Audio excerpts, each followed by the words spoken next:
Hello, beautiful people. Angela Renee, the creative doula. Y'all, I am tired today. I've been in the garden a couple times this week slaving, but all for the good of our young people to have an experience with Garden Roots, the movement. But I'm here to talk to you about the power of now. We're in chapter 8, only 3 more chapters, y'all. But we're talking about enlightened relationships. And as you know, I said I was going to try to go ahead and just look at subtitles. So I'm literally scrolling through the book. So roll with me, roll with me, roll with me. Enter the now from wherever you are. I love how Eckhart Tolle says, you don't wait for that person to come into your life and then you're whole. No, you enter into that space now, right? Of relationship.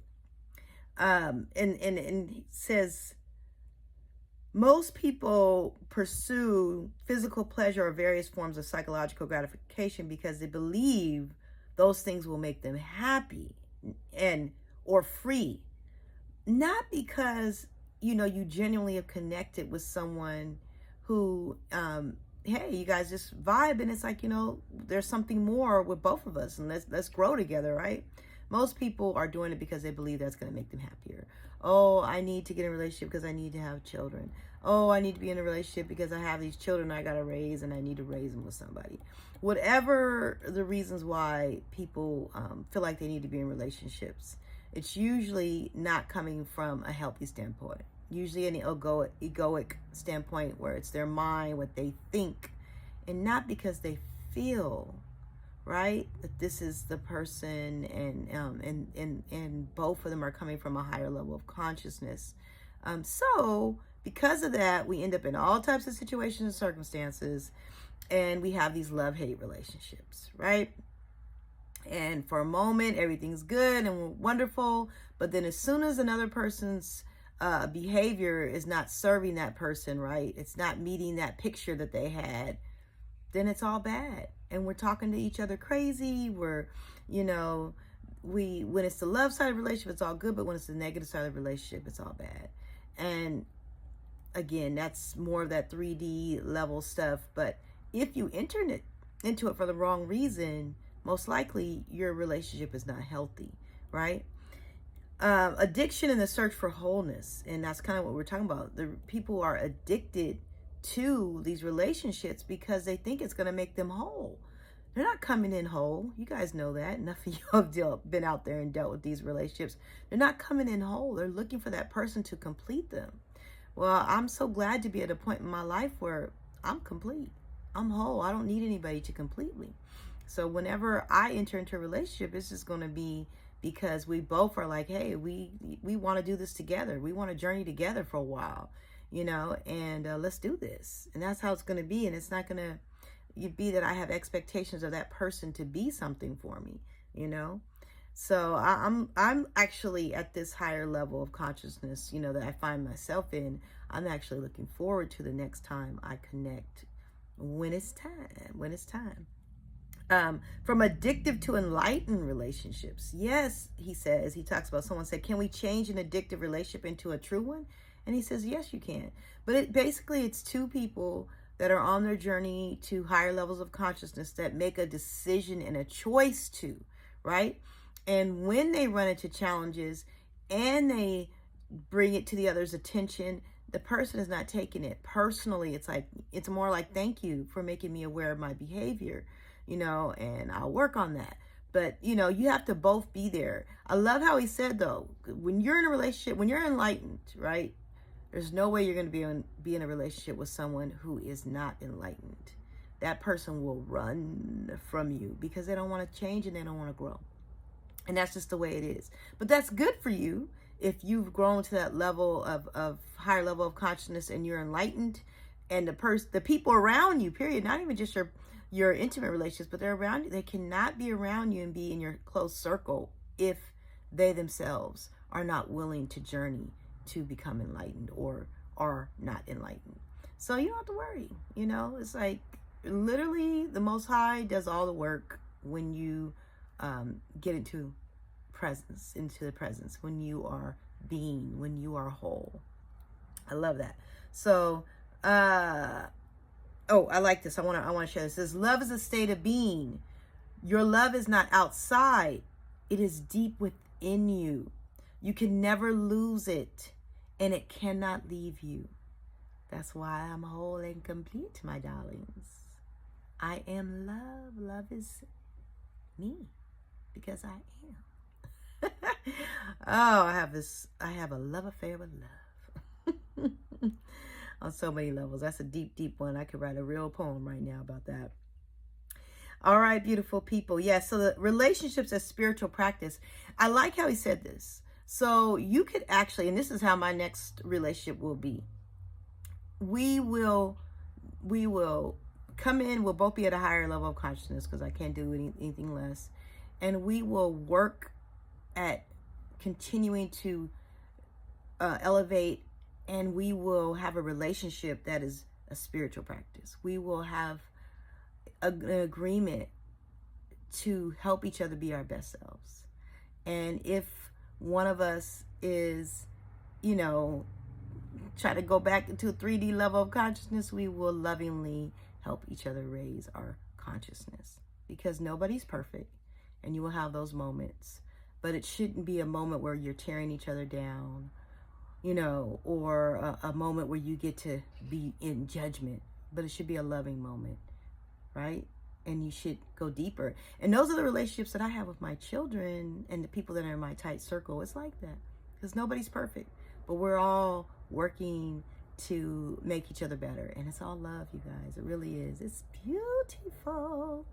Yes. So look forward to that. Look forward to that. Look forward to that as you understand the power of now. All right. What else did we talk about here? I know there was at least one more heading, I believe. But yeah, this chapter, as all chapters are so deep, but this one has so many layers. If you're challenged in a relationship, I think you definitely need to get this book and read chapter 8. Why women are closer to enlightenment. A question that was asked says, are the obstacles to enlightenment the same for a man as for a woman? And he says, yes, but the emphasis is different. Generally speaking, it's easier for a woman to feel and be in her body. So she's naturally closer to being and potentially closer to enlightenment than a man. This is why many ancient cultures instinctively chose female figures or analogies to represent or describe the formless and transcendental reality. But that doesn't mean that they are. It means that they're usually more in touch with being able to feel, right, and connect, and that's why he's saying that. But yeah, I love it. I love it, you guys. We're getting to the end of this. Dissolving the collective female pain body. And then, yeah, remember he talked about this before. The female pain body is usually stronger, and it's usually more thinking for men, and the pain body is usually a greater obstacle for women. And it says the pain body usually has a collective has a spell on women. And he talked about we already talked about the menstrual cycle, but it's that emotional pain body. Now, where I'm seeing it show up, y'all, is in feminism. And I know some of y'all ain't gonna want to hear that, but check it out. And all I'm gonna say is, because I'm not gonna get into it because I don't want to go too long, read The Power of Now, delve into chapter 8, look at that subtitle, Dissolving the Collective Female Pain Body, right?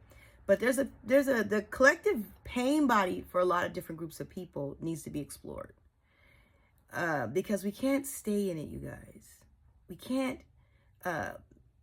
own it and wear it and never grow past it. We just have to use it as a Sankofa bird to look back in the past so that we make sure our right now is better and the future is better, right?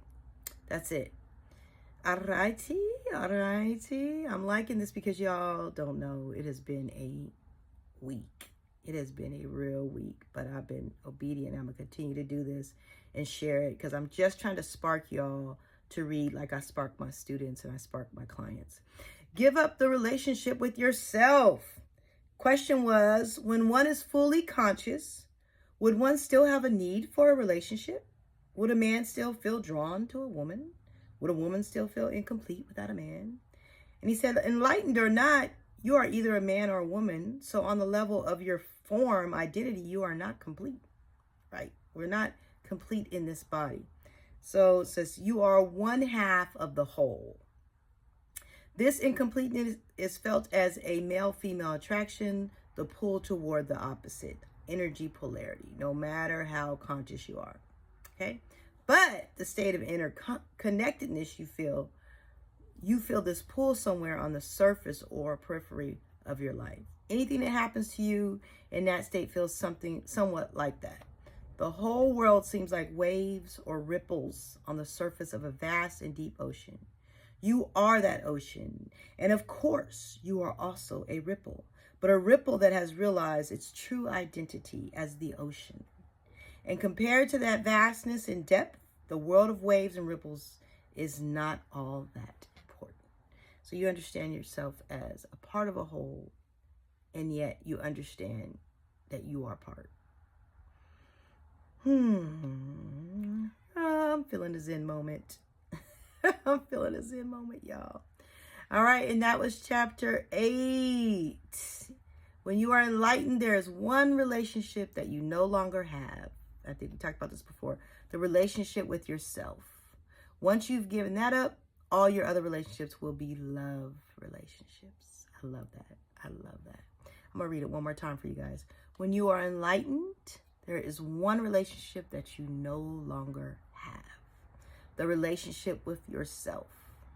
And once you have given that up, all your other relationships will be love relationships.